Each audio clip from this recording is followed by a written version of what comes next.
Ayant recouvré la totalité des statuettes gargosiennes, le druide Edmond sans racine a procédé au rituel visant à purifier la forêt des sanglots. Il s'est avéré être un vampire qui convoitait l'apparat de Corneciel, la licorne.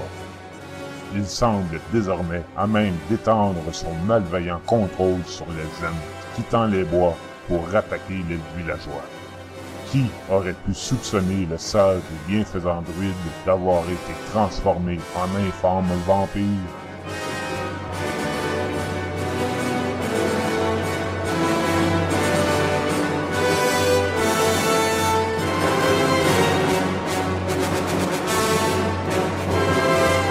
Pour parfaire son image entachée par le baron Charles-Victor de Montrouge, la comtesse Aude-Florence de Boisjoli a invité la populace autour d'un somptueux banquet.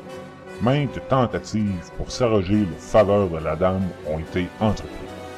Lettres d'amour, bouquets de fleurs, ménestrels, doléances et médisances. La dame avait bonne sécurité en les personnes du préfet Éric de Beaufort, du clan Asguir, de la famille Blason Chiapochka, ainsi qu'Ulrard Pourfanmal et les maraudeurs. Le maire et propriétaire de l'auberge, Gaspard, suite à une tentative de corruption envers la garde de la comtesse, a dû prendre son dessert en prison. Afin de guérir les habitants atteints de lycanthropie, la communauté de Valbourg a fait affaire avec un nécromancien sans scrupules. Pactisant avec le diable, ceux atteints par la maladie ont bel et bien été guéris, mais ont par le fait même octroyé un grand pouvoir aux nécromanciens. Ce dernier les a remerciés en leur envoyant des vagues de morts vivants, plus sanguinaires qu'à l'ordinaire. Ayant troqué un mal pour un autre, qui mettra fin aux agissements de ce néfaste Forban?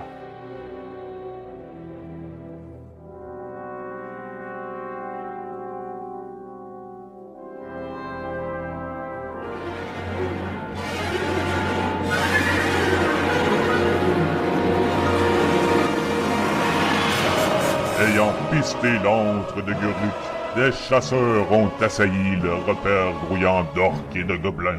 Ils ont ainsi pu mettre un terme au mois de pillage et de rapine perpétué par ces vermines sanguinaires.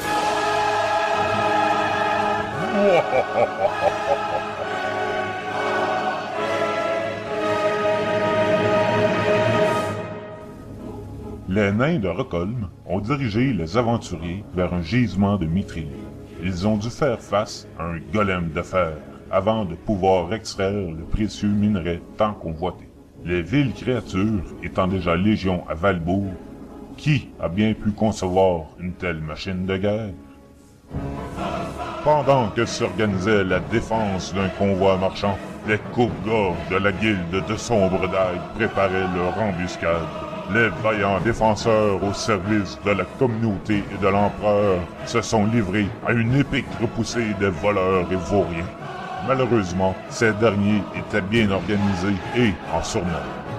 Un premier convoi marchand est tombé aux mains des brigands. La populace devra affronter une période de disette concernant certaines denrées. Les équipages aux ordres des capitaines Blackwell et Samhain ont affronté un kraken d'eau douce, ainsi que nombre de murlocs dans les eaux troubles et profondes du lac. Ils n'ont malencontreusement pas eu la chance d'extirper les trésors des sombres abysses.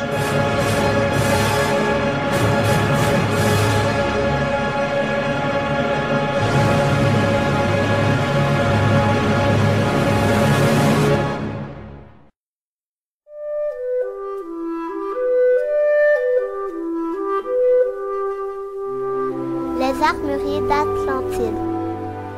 Calimacil. Les forges de Tchèque.